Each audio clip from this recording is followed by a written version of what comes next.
sauya karkara na alƙarya da muna cikin yanayi.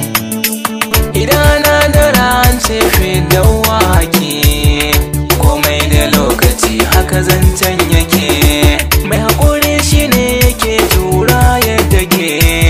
Ni ban biye muna farcin yan baka.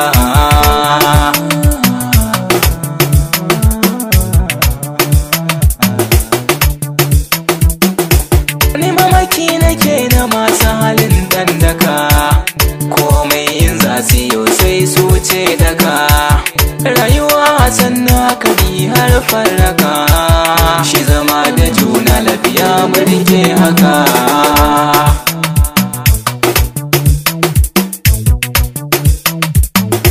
So shi ne yake sa waɗansu suke nazar, wasu masu zautu wasu har su wuce jihar.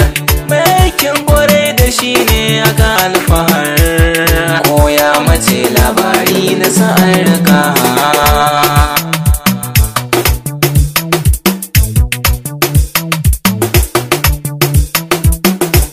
Domin neman biyan bukata aka addu'a, manya suna yaban yaro mai da'a.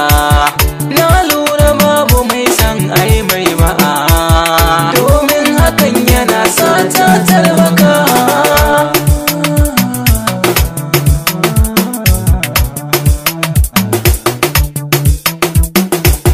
Lamari na duniya duka ya hargitsa, na sama a yau suna take na kasa. Da rashin uwa a gindin murhu ya sa, wani sai ya tashi babu na sawa baka.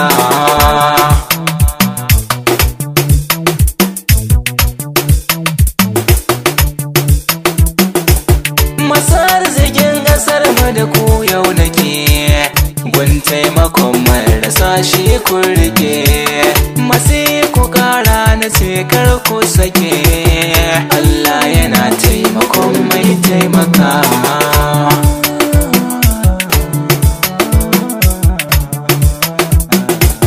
Shugabannin ƙasar mu yanzu da ku nake, mun kula da tallakawa kar ku sake. Kuma matasa aiki su samu su fage, don Allah kuma ku bar roman baka.